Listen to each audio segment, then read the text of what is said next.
how do I actually get this started? Actually, the hot topic this year definitely is the ChatGPT, right? The AGI. Oh, yeah. So what do you think is actually the pros and cons of this thing to the cyber security community?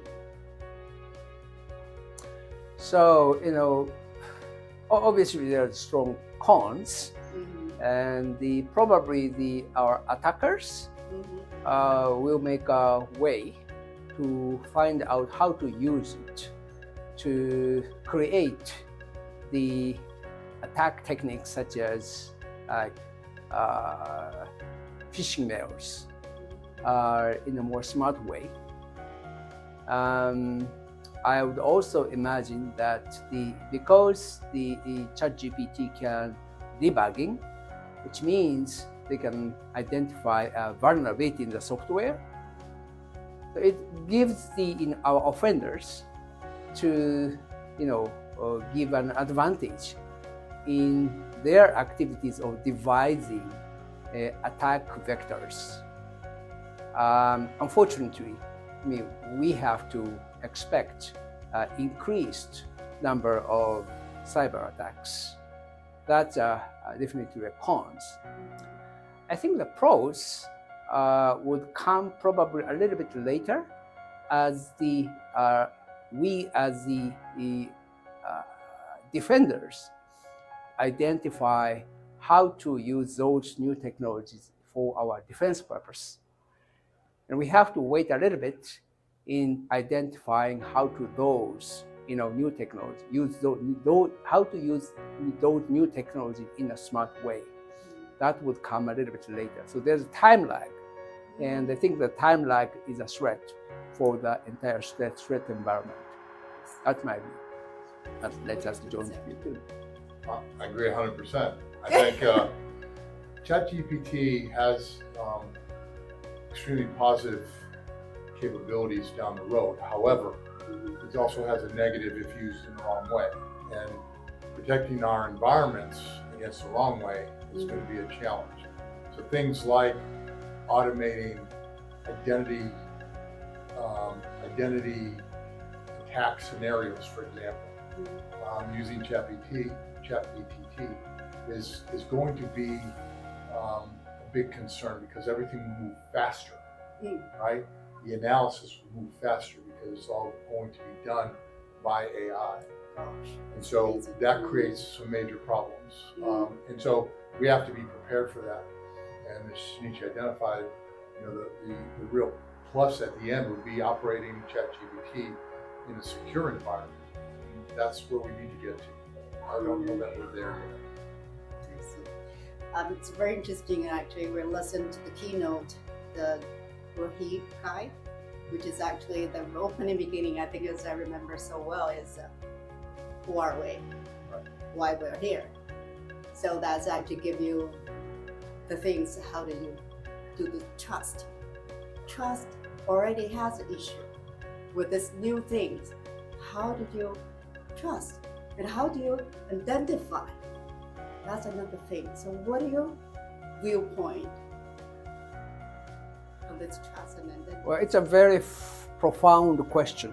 What is trust, and how it is formulated, or how it could be lost, how it could be enriched? All those are very foundational and profound questions we all the security professionals have to think about. And here's my view.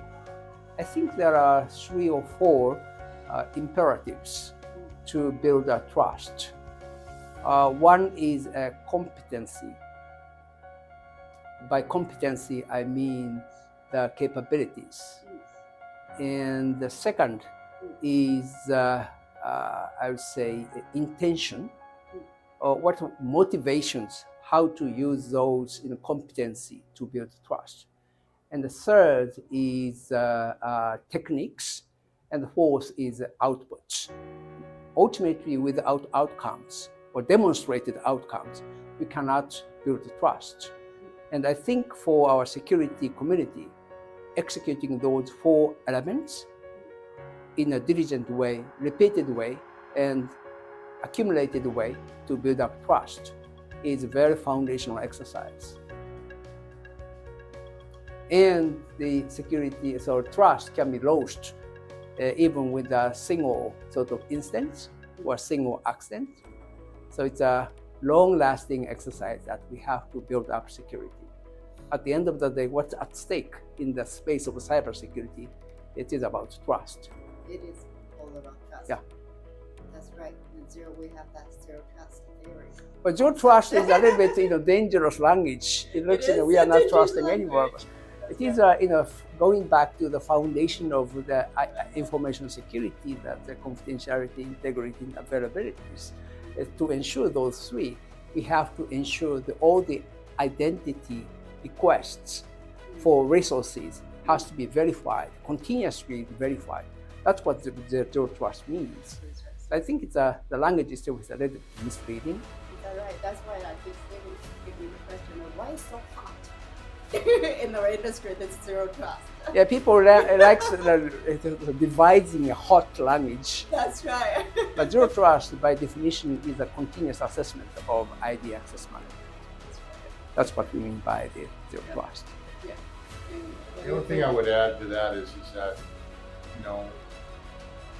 maintaining and ensuring trust is a continuous effort.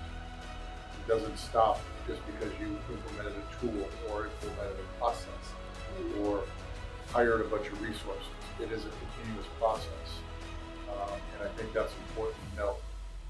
Zero trust is a concept, it's not a definition necessarily. Mm-hmm. And if I ask one CISO in one sector about zero trust and then ask another one in a different sector, their definition is going to be different. Mm-hmm. And so zero trust is a concept, it is a way to get to a secure enterprise ecosystem for that company based on their business model, not somebody else's. It's kind of a mentality they have to build. It is a mentality. It's also, it's a driver, right?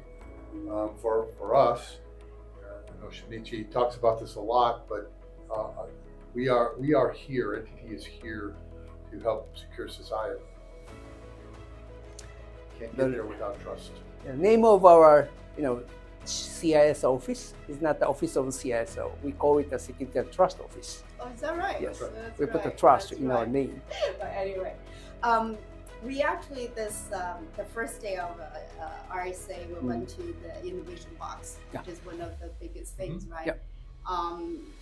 There's a lot of good innovation, and when you see the industry trend. So what do you actually, if you have listened when you were there, what are you thinking the innovation trend for our sector in 2023? So my definition of innovation is actually dual. Typically, when people talk about innovation, it means about the product development, new products, something new. Mm-hmm. And I believe that the product development innovation is very important, and will continue to be so. The duality of that is how to use it in a smart and meaningful way, and even smart and secure way. That's also an innovation. Unless the new technology or new product is used in a smart and meaningful way for the enterprise, and as those you made a good example of ChatGPT, it is a smart innovation, but we have to make a way how to use it in a smart and secure way. That's also an equal innovation from my point of view.